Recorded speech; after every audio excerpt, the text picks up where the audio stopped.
Hey everybody, it's your man Tyke coming to you with another true spook story. Now before I begin, I would like to ask that you guys hit that like button, go and subscribe to the channel, and share me with your friends and family if you think it's not robbery. Go ahead and share me now. These stories too damn good for y'all to be just keeping them to yourself, sleeping on them at night. Y'all go ahead and share me now. But without further ado, let's get to the story. Now, this story is going to take place within the Central Florida area, but it's going to focus on Heartwood Marsh Road here in Central Florida. It's in Claremont, Florida, to be exact. And where you go to get there, you need to go west on 50. And here, the locals, we call 50 Road 50, we call it West Colonial Drive. You got East Colonial, West Colonial. So you got East 50 and West 50. So you want to take Colonial/50 West. You're going to pass through Winter Garden. You're going to pass through Mount Verd. You're going to pass through Oakland. Just stay on the road and you're good. But once you get up there, you're going to run into Claremont. And when you run into Claremont, you're going to turn right up in that area. And I don't know how to get there like that, but it'll still take you there. You just turn up there and boom, it's going to take you to Heartwood Marsh Road. Now, reason why the story is going to take place there, but it's going to cover Central Florida altogether. We're going to talk about the indigenous people that actually lived in that area back in the day. See, grandma, she always used to tell us about, our Indian heritage and things like that. And she was like, when Grandpa Gerald, my granddaddy's great granddaddy came over from Barbados. He mixed up with them, and back in the 1800s, he mixed up with the Timucua tribe, and he said that they made a good trade back in the day. So Grandma used to always say, you got that Native American in you, that you was Indian, that type of stuff, and she used to always say the Timucua. But then my granddaddy used to always say, Jerry, he used to always say Blackfoot Cherokee. So him and grandma didn't agree, but he was like, it was my ancestor. I know who it was. I knew who they talked. And grandma like, no, the Cherokee, like the Timucua was absorbed into the Cherokee. So grandma used to tell granddaddy the business. So they used to argue a lot. So now we're gonna take granddaddy out of this because he thinking he Blackfoot Cherokee when grandma carried his last name and it's Timucua.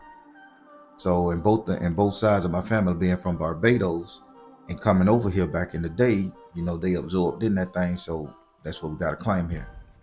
So down Heartwood Marsh back in the day, that was on Heartwood Marsh back in the day, there was this family, and this family was a family of Indians, dark-skinned people, but they spoke two different languages. They spoke like French, and people would refer to them as Haitians or as the Frenchies and stuff like that. From what Grandma was saying, so they would refer to them as like Haitian people, and they used to say they practice voodoo because witchcraft was going my family a long way. So they used to stereotypical Haitian voodoo practitioner, but they wasn't Haitian. They was just dark-skinned Indian Timucua that spoke various languages. Well, I had to be about 16 years old, and me and I came home one day from school, and grandma was just rushing. She like, boy, thank God you're here. Get your ass in the car. You need the shit? I say, no, grandma. I said, I'm okay. She said, go wash your ass. You can't go with me dirty. Go on, get in that tub now. You can put back on the same clothes. Just don't wear drawers. And I say, what's going on? So she said, go on, get your ass clean. So I'm rushing in there, I'm throwing soap on my ass, scrubbing my ass up good. Drawers go in the trash can. Ain't told them with me. So grandma said, come on, get in the car, get in the car. So she run out there and she get in the car first. So I see grandma got this anxious look on her face, and I'm sitting out there, what the fuck going on with grandma? So I see grandma get a little brown paper bag out the kitchen, one of them old Winn-Dixie paper bag that you put your groceries in back in the day. So grandma get that, and it's thick, it's heavy, it got something in it, and she tuck it under her arm, and she just go ahead and get in the car. So now me, I'm like, okay, let me, gear up, because grandma done got a bag, maybe got some witch shit in it. She being secretive, she ain't telling me nothing. So I'm like, man, let me make sure I protect myself. So I go in grandma's closet, I open up the box, get the chicken foot, I get some Florida water, I get some sage, and I start getting some cascarilla powder. I'm getting everything I need. And I can hear grandma blowing the horn, bump, bump, bump. So I throw it in my little school book bag and shit like that. And I run to the car, close, lock the bottom lock, run to the car, hop in. What took you so long? The fuck? What, you fixing the sandwich with your fat ass? Let's go. We gotta go, boy. I say, yes, ma'am. So grandma get in the Buick. She backed that bitch up. She didn't even look backwards. She rushing. I'm like, what grandma rushing so far? So as she driving, she been a right on Ivy Lane Road because we were coming out of Lake Man Garden Apartment. They call Ivy on the lakes now. She been a right, boom, she floating down. Then once she been that right, she make that left on Old Winter Garden Road, and then she take that all the way down to she take that road all the way down to like McGuire, make a right, boom, now she on West 50. She done beat traffic. She just flowing, right? So we headed down West 50 to going through Winter Garden and shit.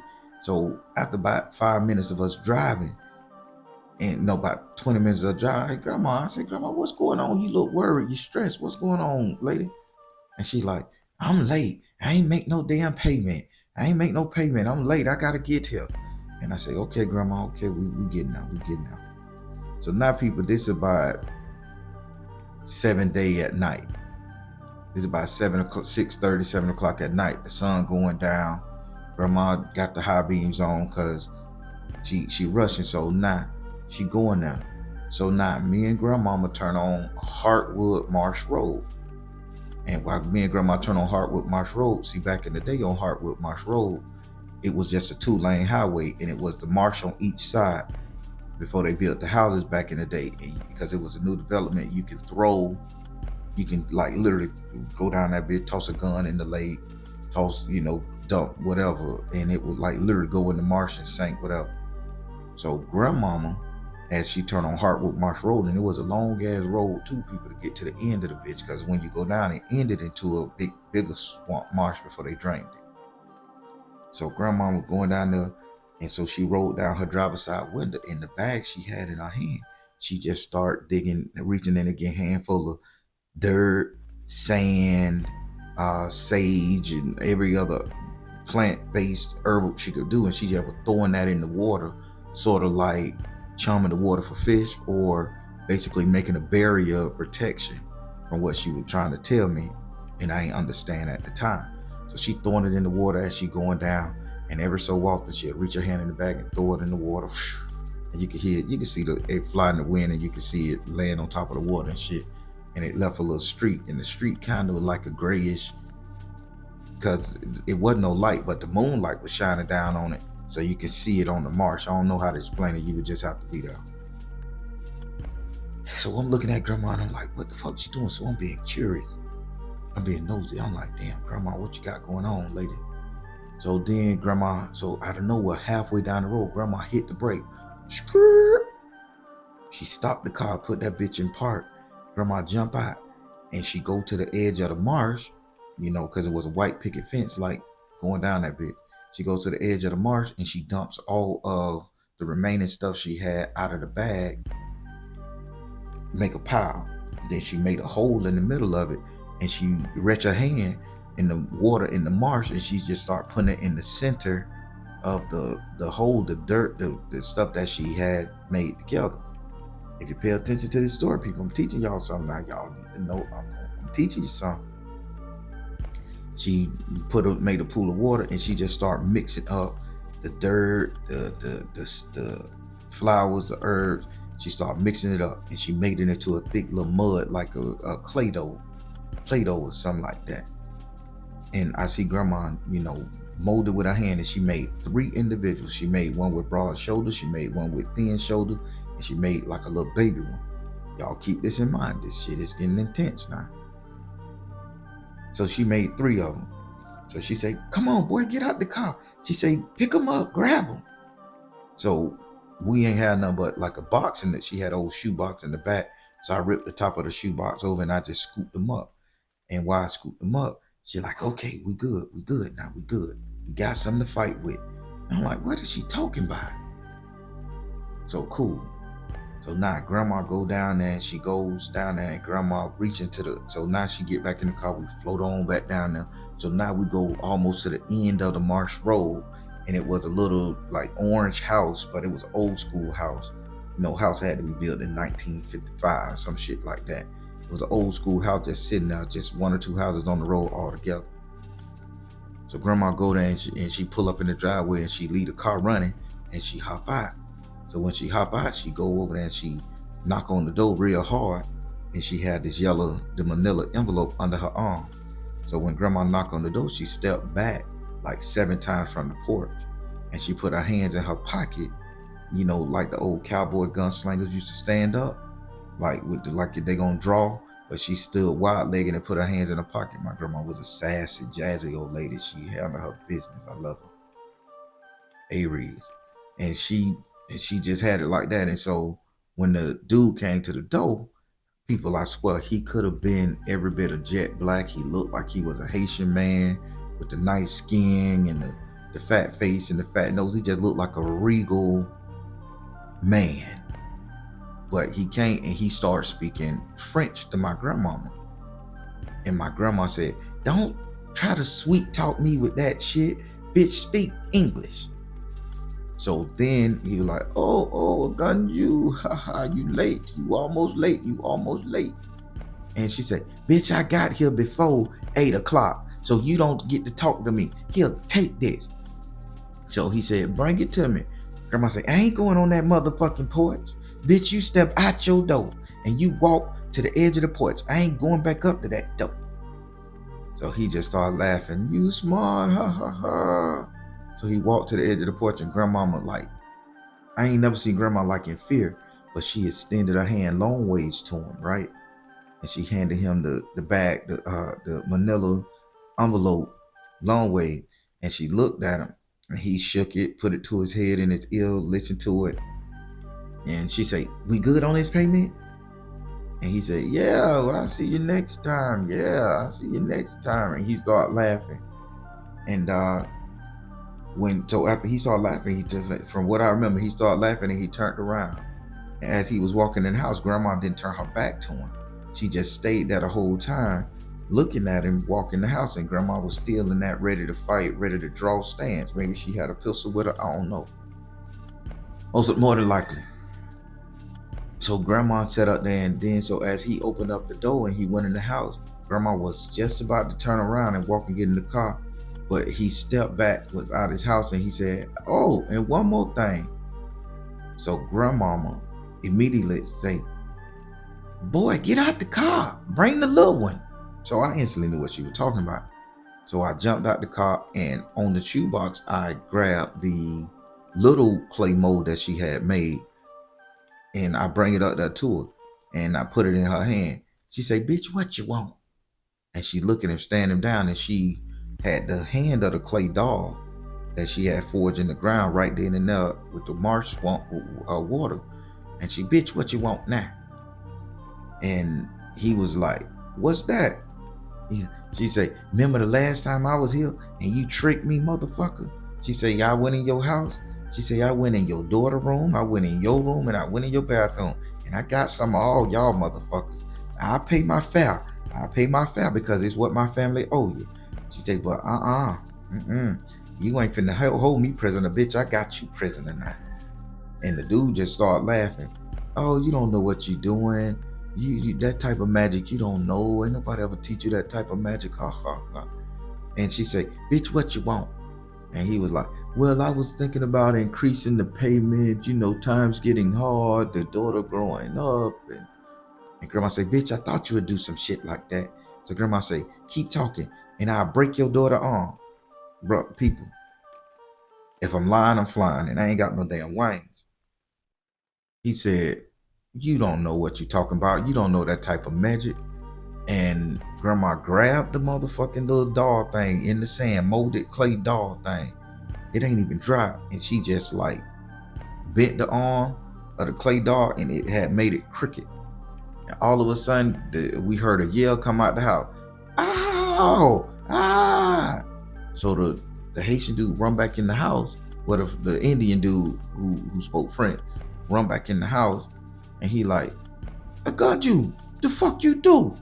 She say, I told you, bitch, I'm gonna pay my fare, but you ain't gonna hold me hostage. Now what the fuck you want? You increase it. And she say, I kill all y'all. She say, I got a little bit to pay on this bitch, and then my ancestors will be good to y'all. We won't be indebted to y'all motherfuckers no more. And he was like, okay, okay, okay. He said, fix it, put it back, put it back. So grandma, she spit on the clay dirt thing that she had made. Soft, she did like 3 or 4 spits, softened it up with tobacco spit because she was chewing tobacco. Levi Garrett, Red Man, Golden Blend. She was chewing tobacco, and she molded the arm back. And although the little girl was still in pain, she said, take it to the doctor. It's gonna set well. So they were like, okay, we're sorry. So y'all keep that in mind now, what's going on here in this picture. Somebody owe a debt. So grandma get back in the car. She say, make sure nothing happened to them. You hold them in your lap tight. Hold them good, baby. Don't let nothing happen to them. Because something happened to them, I ain't got no more bargaining chip. So as grandmama, going back down the road, she put on her music. And when she put on her music, I ain't sing nothing because she put on some gospel music and she just rocking back and forth. But she had started to calm down, and she was and she was humming up yonder where my Jesus live. She was saying that type of shit. So I got quiet because what I just seen, grandma just broke a bitch arm with a clay made voodoo doll from swamp water. So bitch, I'm like, ooh, grandma got that juice, right? So when we got back on 50, headed back east, going back home, I finally opened my mouth. Hey, grandma, what's that about? And she was like, baby, let me tell you a story. She said, when we got over here, and we got over here from Barbados, and we made this, and say your great ancestor Gerald made that stop over there, and he stopped in Central Florida. So he was over there messing with them Indians, and he did a lot of work for them Indians, but them Indians helped him out. They didn't enslave him or nothing. Say they helped him out. They treat him like his own. See, but he had a job to do for them, and he didn't do it. His job was to protect them and to always protect that marsh, that swamp water. See, but he decided to go ahead and move to Moultrie. And when he moved to Moultrie, that's where he started the family. And say, that when the family, that the remaining Indian tribe family that was on Hardwood Marsh, they kept good damn records, people, whether you know it or not. And he say that, which is the Timucua, from what grandma say. And she said, well, they kept good records, and they did a spell that all who owed them gonna have to pay them. And when they did the spell, I just found myself coming out here unbeknownst to myself. And then he walked, the same man you saw at the door, walked and greeted me. And he said, what's your name? I said, Agunja. He said, I was like a helpless little baby, and I never want to feel like that. See that? He talked to me. He said, well, one of your people must owe us some money, and you need to pay us. And say, out of nowhere, he hypnotized her to sign a contract with them that grandmama would pay the debt for the remainder of our family, what great grandpa Gerald did, that owed her, that owed them. So, and she say, so every year, baby, around by the same time, I have to get out here before 8 o'clock on that due date, or else I forfeit on the deal. And she say, if I forfeit on the deal, our family can get killed. She say, because this is the only reason that we got real protection on this land, is because as long as we in Central Florida, we gonna be protected. The animals won't hurt us, and we could be friends with the deers. And so I said, okay, got you. Because back in the day, deers used to come up to the house and just eat peanuts and eat the watermelon and shit right out the garden. And we in the project, a deer would come and just eat our shit and run off in the woods somewhere. You only see the same deer, 1 or 2 deer. Keep that in mind. I'm talking to you people. So, okay, cool. So she said, I got to make sure I make them payment. And I make them payments to him and his family every year. She said, but this time the bitch tried to hypnotize me, and I think he wanted to touch me. She said, I ain't for nobody but Jerry right now. I said, yes, ma'am. So now I got a little more backstory that grandmama was paying off the debt that great grandpa Gerald owed to the Timucua for taking him in. When he got over here, he abandoned them to go to Moultrie, Georgia to start a family. But he was in servitude. He had a job to do and he didn't do it. So now, fast forward a little bit, and well, now let's take this thing to Moultrie, Georgia, because we're gonna come back to Hartwood Marsh. This is how it's gonna go now, people. So we go to Moultrie, Georgia. So my grandmama, Hattie Mae, uh, she was up there, full Indian-looking woman, pointed nose. She looked like she was it. Now she was from over here. She was part of the Timucua, red skin Indian, black. I wish I had a picture of her. But so she was over here. And when she moved to Moultrie, Georgia with Harold now and Harold's family, they started their life up that way yonder. So I always knew my grandma by the name of Grandma Deer. Keep in mind, remember they say the deer will protect us. So we never called her Grandma Hattie Mae, none of that shit. It was always Grandma Deer. Hey, Grandma Deer, Grandma Deer, Grandma Deer, or Deer. So that made sense to me. Now Grandma was saying, the deers will protect us and all that stuff. And that's my great grandmama, my grandma mama, her name Deer. So I said, okay, cool. So I say, how great grandma Deer play in this, because her name Deer Grandma. And she said, well, you see, Deer is the chosen one of the family to be the one to marry into the family and bring the other nations together, bring the Cherokees together. She was supposed to be promised off to be married, but she never got married because she moved from Florida. I said, oh. So again, none of the debts that our family was supposed to do with the Timucua Indians was falling through. Grandpa Gerald didn't protect the land of the swamp. He didn't do his duty. Grandma Dill didn't get married to join the nation, to join the federal nation of Indian tribes, or however that shit worked. And, they moved. So now we done started roots in Moultrie, Georgia. Grandma Dill done bought houses up there. All that shit that she doing good because, they took a little money with them. So Grandma said, I got to pay this every year. She said, I damn sure hate paying this man, but I got to pay him every year. So I say, how much? She say, son, if I told you, you wouldn't believe. I said, all right, I got you, Grandma. So Grandma said, but I'm going to get his ass because he ain't finna hold me hostage. She said, I've been paying this motherfucker. I've been paying off our family debt. She said, for over 15 years. She said, I'm tired. I want my money. Fuck that bitch. I say, so what you want to do, Grandma? She said, you see, I snuck out to the cemetery where the family was buried, where that Indian burial ground was buried. She said, I snuck out there and I got some of their cemetery dirt, right? She said, then when I went in their house, I got some of their stuff. So now what I done did is, she said, I've been working at the right spell to cast this motherfucking spell so I can make dolls of them bitches. So when they try me or they get stupid, I'm just gonna go ahead and take them bitches out. See, she said, I ain't gotta pay nobody if they ain't nobody to pay. So now I'm looking at Grandma with the side eye like, God damn, Grandma finna bust some murder on their ass. Go ahead, Grandma. And I'm riding for Grandma. Come on, bitch. I thought you wanted me to go and hide the body in the swamp, baby.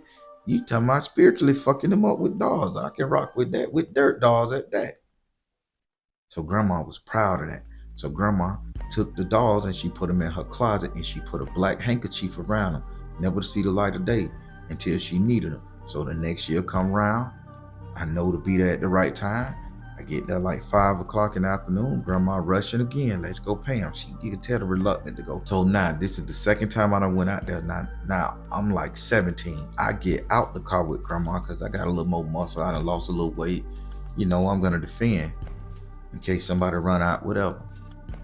So when I get out the car at 17, the Timucua Indian man, he looked at me and he was like, I knew you'd come back. And I'm like, who, me?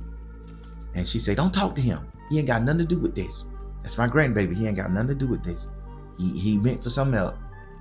And this is where the shit got weird. And Grandma lost her shit. And Grandma put a pistol on the Indian dude and shot at him. She literally tried to shoot his head off, people. He said, you didn't tell me you had a boy like that.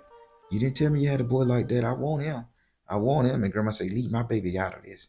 Leave him out of this now. He ain't got nothing to do with this. I'm paying off the debt. And he said, well, I got a daughter. He said, I got a daughter that need to be married. Say, somebody need to marry this girl. And grandma like, I'm not arranging him to be married to none of y'all motherfuckers.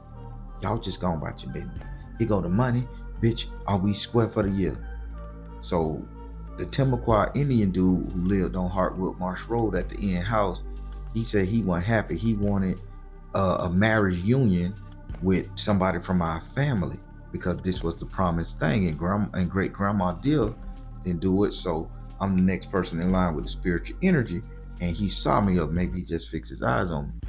So now he brought the chick outside. He brought his daughter outside. She had to be like 16, 1 year, 2 years younger than me.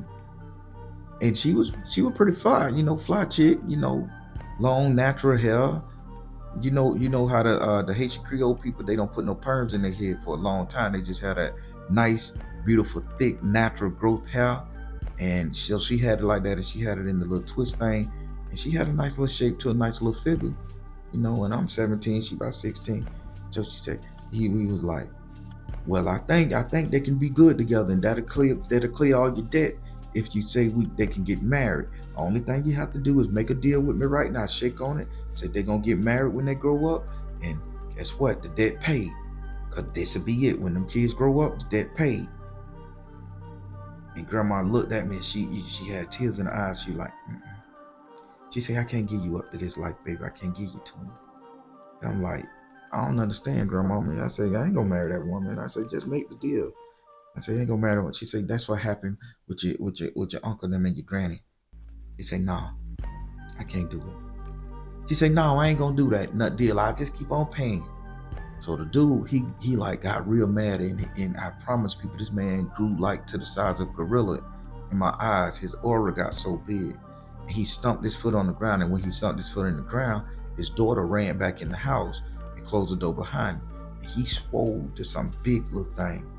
So when he swore the big thing, grandmama kind of like took 2 steps back, and I could see her hands shaking, and she was reaching, in her waist to get her pistol to shoot him. So I jumped in front of her at 17 and was like, man, go on about your business. I say, I see all that wolf shit you talking. I'm 17. I'm trying to protect grandma. I see all that wolf shit you talking, homeboy. So I beat your motherfucking ass. I'm cursing in front of grandma because, I think I got the right to. He was like, oh, you a tough one. You can fight. He say, yeah, bring it on. So I rush up there and I'm trying to hit him. But I swear, people, when I rush up there and try to hit him, I was punching him. He would just let me punch him in the chest, and them punches was like they was going in the void. They wasn't even feeling. He said, I told you, I want you, son, and I want your grandma to give you to me. He said, then how about you make the decision? You 17, you grown. And grandma said, baby, don't do it. But grandma was really helpless and powerless to this Native American man on Hartwood Marsh Road. And I looked at grandma's eyes and I'm thinking, okay, I could do the right thing and clear out my family debt if I just married this girl. And I'm thinking, okay, I could fuck the bitch. I didn't say she cute, you know what I'm saying? So right when I was gonna say yes, I felt a hand on my right shoulder. And when I looked back, it was Gerald. It was the spirit of Grandpa Gerald. And he was like, don't do it. He said, I can't let you take on my responsibility. So then I'm looking at this. People are not fucking with you here.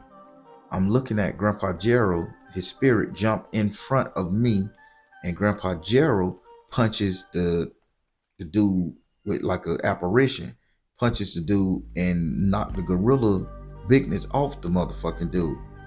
And now the dude is having a conversation with Grandpa Gerald in front of me. It's like he talked, if anybody else seen it, it was like he was talking to himself.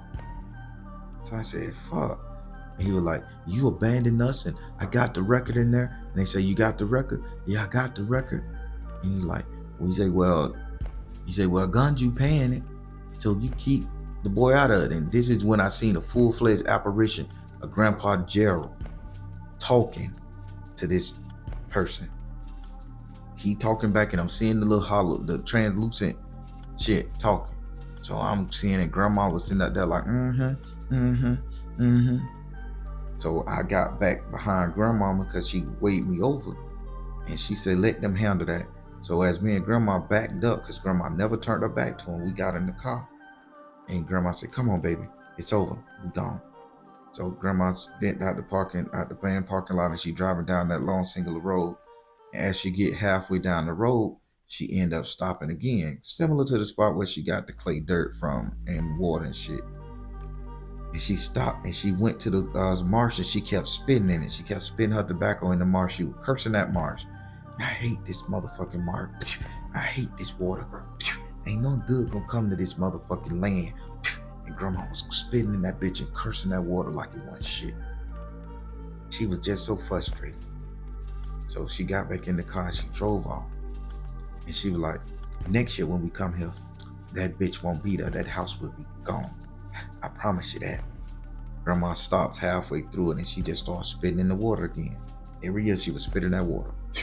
Now by the end, houses and development units are coming up around that road, but that road is still kind of dirt road, unpaved, bumpy, lumpy, and it was still the Timbaqua Indian Family Reservation house at the end of Hartwood Marsh Road.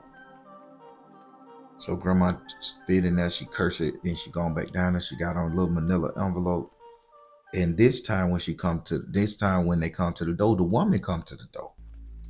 And grandma say, I ain't never seen you in your face, bitch. Where your husband? And she was like, well, he's not here anymore. And she like, what you mean he not here? He left you? His hoeing ass. Like, no, I say he died. So he died about 7 days after you left. And she said, did you do something to them dolls, the mud dolls that you got of us? And grandma said, no, they sitting up there in the closet. He didn't break the deal. So the lady said, well, my husband did. She said, well, you still got to make the payment. It is what it is. So grandma handed her the money, the envelope, and whatever was in that envelope. And she's like, okay then, well, you can go on about your business. I don't need no son, and my daughter ain't gonna marry yours. I understand where you're at. Just keep bringing the money. And she said, you ain't got too much longer to be doing this, trust me. So grandma said, okay then. So as we driving back, grandma like, why that man died? So I'm like, maybe Grandpa Gerald, killed him, took his soul, took his essence, beat him up. She said, no, that ain't it. Gerald was just protecting you. He wasn't trying to hurt him. So he couldn't hurt him. He's a spirit. So I say, well, then let's check the dirt dolls when we get back. So when we got back to the apartment, grandma said, come on, boy. So we go in the room. She said, show me how you put it. I put it up there, and I showed her how I wrapped it in the black handkerchief, all three of them, and I put it on the top shelf. Well, unbeknownst to me, that day it had been raining really bad in Orlando, and it was a storm, and I left the window open in grandma's room, and ain't no rain get in the room, but the wind gusts got in there. And when the wind gusts got in there, it knocked over a candle that grandma had in the closet. And the candle, because the dirt had hardened and cracked, the candle had fell and hit the man version. Out of three dogs, it hit the man version, and it was all grainy sand and chipped it up and broke it a little bit, and it was cracked in the center. So when we unwrapped it, we saw it, and grandma said, oh shit. And grandma like, it worked. I said, evidently. So grandma was like, so we can kill all their ass and not have to pay nothing no more. Now, people, that didn't sit right with me. So now I'm like, okay, grandma, your greedy side coming out in my head. It didn't sit right with me. And I'm like, no, grandma, let's not do that. That's a family, they probably the last bit of them Indians out there left. We can't be that type of family. She said, I just thought about it. Because she read my mind. So she laughed. So she said, this time, cover it back up. We can't do nothing about him dead. Leave him up there with the wife and stuff so his essence can stay with them. She said, cover it up, and this time put a hard cover over it so nothing happened to it. So I did what she said, put a hard cover on it, nothing happened to him, so nothing could fall on it. But the man died because a candle fell on it and cracked the clay mold. So grandmama started praying. So grandma started praying, and she started talking to Grandma Dill about everything, and she was telling Grandma Dill what's going on. And Grandma Dill was like, She said, now, if you want to make this right, you need to go out there and say you need to go talk to the Dills. And my grandma like, talk to deers. Where? That one deer that come eat the garden? She say, no, you need to go over here to the to the woods and to the forest over there by the marsh. So it's a patch of land over there where you got a bunch of deers over there. She say, when you go out there, only thing you have to do is bring you a rock full of salt. Go to Palmer's feed store, get you one. So she say, and then what? Say, get your rock full of salt and get you just like a pail of water. Set them 12 feet apart from each other and say, you just go sit in your car and sit there. Say, once you see the biggest deer, biggest buck come out there, get out your car.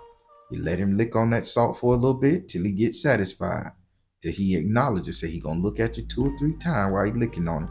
Make sure you ain't a threat. But once he done got his feel on that lick, he gonna go there and drink a little water. And if he come to you, that's when you have a conversation. So again, grandma took me with her. So I'm seeing this shit firsthand, people. Right there in Claremont area. The deer comes up. Grandma put the little salt lick rock down there. She wait like 2-3 hours. She chewing out a tobacco. She doing the puzzle in the magazine, the Jet magazine, the little crossword puzzle. The next thing you know, I see about 3 or 4 deer come, all on licking on the salt lick. These are small ones. Then I end up seeing a great big old deer. That motherfucker looked like a moose, he was so big. He come up there, all the other ones just scatter away, and he go to licking on that salt lick. He licked on that salt lick for like 15-20 minutes. Then he walked 12 feet and drunk out the water. And then when he drunk out the water, he stared at me and grandma. He walked over there to me and grandma and he put his head down. And I remember grandma saying this. Now, this is from my own memory, y'all. Grandma said, well, how do I get over this debt? Why do I still gotta pay? You say you are the totem animal for the Timbercore tribe. Deer skin everywhere. How do I get over this? And the deer looked at her. And grandma looked in that deer's black eye. And they said, we need you to give, I know grandma repeated, you need one of my grandchildren? I say, yeah. Make it square, because Grandpa Gerald was supposed to be on watch and protecting the land, and one of the chieftain's son of the Timaquah, because there were like 35 of the motherfucking chieftains from what the research I did, one of their sons ended up getting killed and hurt by one. So they said a life for a life, and that was the whole thing, a life for a life. Marry into the family, you get a life. Kill somebody, you get a life. So they said a life for a life. Grandma said, okay then, well, how am I gonna give one of my grandbabies up? And she say, you ain't got to like put them in servitude or marriage and all. She say, I just don't want to marry. So grandma having a conversation, I'm ear hustling and listen, but I'm looking at this deer, not move his lip, not say a word, but grandma staying in the black deer, in the deer black ass eye. She say, well, I can teach this one over here everything I know, and make sure he devote himself to the spirit world and making sure peace and harmony come to the forest and nothing get hurt. And she say, well, can we give, she say, I'm just speculating on what the deal was saying, because I'm repeating what grandma said, y'all, and y'all gotta forgive me, it's been a long time. She say, so if he gives some of his blood to the marsh, would that satisfy y'all, blood for blood? She say, okay. Now, people, I'm finna stop it right there, and I'm finna tell y'all something. We're gonna get back on that. So grandma look at me and she say, baby, give me your hand, let me cut you, and I want you to wash it around in this here lake.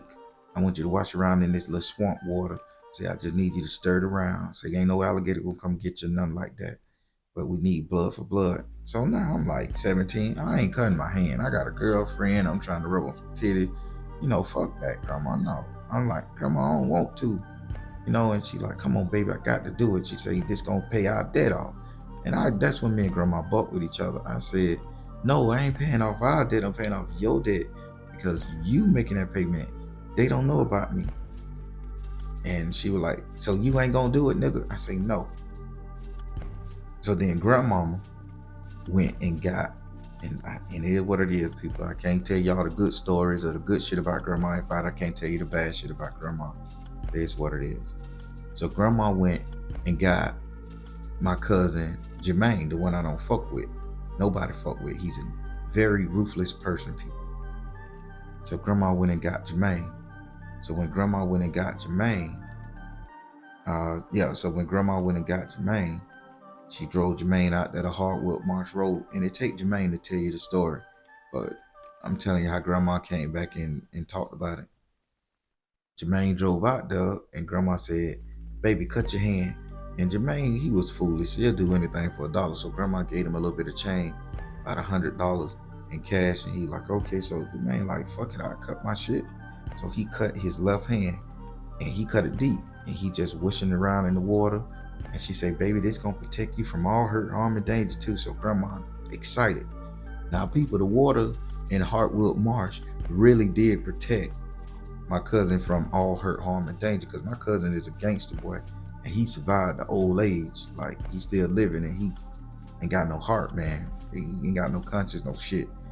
And I think that's where he lost all humanity, when he put his hand in there, because it was a life for a life. So after that was done, grandma never made a payment from to this day. So the swamp was happy, the deal was happy, grandma deal was happy, and everything like that. So cousin Jermaine feet started. He had dead man feet. What they used to say, like, boy, you got dead man feet. No matter the socks he wore, he just always had cold, sweaty feet.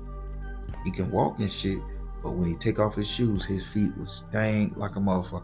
They were just so sweaty. So grandma knew that he had dead man feet.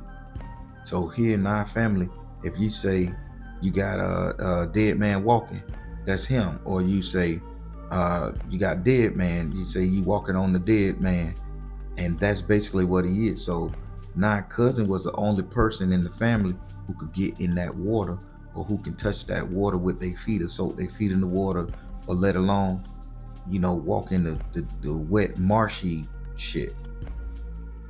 So, but his feet was stank. That was the trade-off, the payoff, y'all. So grandma made him do that. Cousin Jermaine been in prison, out of prison. He been hurting people, killing people. He just got this bloodlust in him when it's time, and he ain't got no conscience. So that's grandma's sin. I'm telling you, that's grandma. And keep in mind, that was the auntie. That was her daughter's son, the one who she cursed out and cursed with her mouth, and she got killed in the drive-by. So y'all see how this shit running together. I ain't telling y'all word a lot, people. This is my family. Believe it. So now, back to it. So now grandma deal, they all in agreement with what Jermaine did. They celebrate him, they loving him, and all that shit though. So now cousin Jermaine, he done went to prison, habitual offender. He back and forth out of prison, hurting people, killing people. He always had that energy, but he had a heart of gold for the people he liked. But yeah, he was a savage in them streets. Probably still is. I don't know. I don't fuck with him because I don't like him. So now, after cousin Jermaine did this, so now it come time for grandma to make the payment again. I'm 18. I'm gonna do my own thing. So I go over there and I'm like, "Grandma, we going?" And she like, we ain't going nowhere. I say, "That deal is done. The deal told me." So I say, "Okay." So I say, "You sure?" So me, I'm being hard-headed. License or nothing. I just wanted the car, bullshit cheap with Tory. So we shoot our head down. And I say, "Man, let me go." So I don't know what the payment was. I don't know what the deal was. I'm just trying to make sure shit goes smooth, because I don't want nothing to happen. So I go down there and I have about $1,500 in my pocket from working. I had just saved up, So we drive down there, Tory driving, and Tory drive like Ace Ventura, pet detective, that type of shit. With his head out the window. So he going down the Hardwood Marsh, and as he going down the Hardwood Marsh, he just automatically got serious. And I'm like, "What?" So he automatically got serious. He went in a trance once he passed the spot where grandma made the dog. So, but he driving and he knew exactly the house to go to. He never been out, never told him. So he go there, he pull up in the yard, leave the lights running. It's about 6 at night, 7 day at night. And the lady come out the door. When the lady come out the door, she being supported by her daughter. Her daughter holding her up. And she like, "I thought y'all wasn't gonna make the payment this year." She said, "Cause my health is going." And she said, so once I got out, I gave her the $1,500 in the little white envelope. Her strength came back, and she was like, "Oh, I feel better." And I said, Did I do the wrong thing by trying to take on somebody else's responsibility and debt? The lady felt real good, and she started getting her strength back. And her daughter, even finer looking now. And her daughter was like, "Thank you so much. You don't know what this mean to me. And if you ever need me, I'm here." And I said, so, she helped her mama back in the house. And I said, "Come back and talk to me. What's going on?" She said, "I heard them in there talking to the spirits, and they say that y'all family don't owe us a debt no more." I say, "What?" They say, "Some what y'all did, so by y'all not owing us a debt, say that the money that y'all was giving us, we was like using it to maintain the swamp, to take care of the swamp and all that shit there as collateral, collateral from the swamp spirit," from what she was saying. People, I can't make this up and serve me right. But she say, when y'all ain't gotta pay us no more, now we gotta rely on our own funding. She say, nobody worked in this house. Ain't nobody got no money to be buying all these offerings and animals and giving them to the swamp. And this right here is gonna help us save our lives again. And she like, "Thank you so much." For the Native American Timbaqua family that was still stuck on that swamp land right before they started building and developing the village, they was paying the spirit of Heartwood Marsh Swamp, the female swamp spirit, with animal sacrifices with the money grandma was giving them. And they would sacrifice a gold or animal in that water every year to appease her. And in turn, she kept the land healthy, she kept the rivers right, and she kept them with long life. I'm telling you, some people, this is Heartwood Marsh Road, that marsh over there. Before they built that bitch up, it was a big fucking marsh. Look it up. I'm telling you. So she was like, "You don't have to do this, and I thank you." So the girl, she was very thankful. So for about 3 years, unbeknownst to grandma, because grandma had started paying the people, I was driving out there and I was dropping off something. And I would drop off some money, anything, you know, just cause Tori used to always drive me down there and shit till I got my license and my escort. I was doing it myself. So this is the crazy thing. So when I stopped, when I turned 20 years old, 21 years old, I had got my brand new car, and then granddaddy died. So that year I didn't take nothing out there to him. And then when I ain't take nothing out there to him, granddaddy had them 3 heart attacks in 5 minutes the night I bought my new car. So I was fucked up, and I'm holding myself responsible in some sort of way for that shit, y'all. And then I said, damn. So I still never went out there. So I had got in a relationship with my second wife. Now I'm grown. Got in a relationship with my second wife. So now I'm driving. I said, let me drive this car down there. So we just went. She said, I just want to get lost. So we go up Wintergarden. We make that left on Daniels Road, and we going all the way, headed back to Heartwood Marsh Swamp. All that shit there. So I say, it was an old house in back here. So we drive down the marsh. It didn't develop up like that. So we drive down there. We driving all back there. They got the little hamburger spots, the coffee shops, and the houses.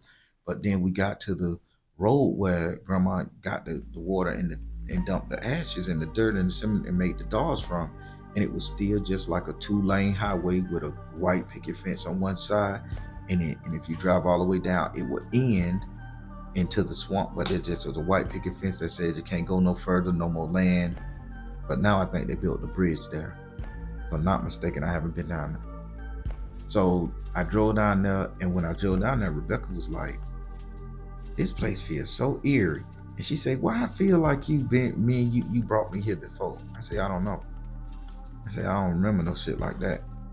And so we had got us a little Starbucks coffee, and we just trying to kill time, a little romantic ride down. That bitch got lost. So as I back up and turn around, as we driving, I look on the side of the road, and I see, the Timbaqua black Indian dude standing up there. I also see his wife and his daughter, but they not really there. They apparitions. And I thought this was just me, and it would take my ex-wife to tell you that. She say, what is that family doing walking on this road like that? It's dark. Ain't no lights out here. And I looked, and she made me turn my gaze, and on the passenger side of the car where she was, I looked, and there was this man, woman, and young daughter all stuck in time around by the same age, 17, 18, walking up the road. But you could tell they was apparition. So I didn't stop. So I pass him and I look in the rearview mirror at him. Wrong move, yo. So I look in the rearview mirror, and as I look in the rearview mirror, I caught the eyes of the daughter, and the daughter looked at me, and she looked at me, and she had such a sad, depressed look on her face, but she wasn't blaming me. It was just like, we can't do nothing about this, and we all died. Sorry. So I left Hartwood Marsh Road, never to return to that thing again.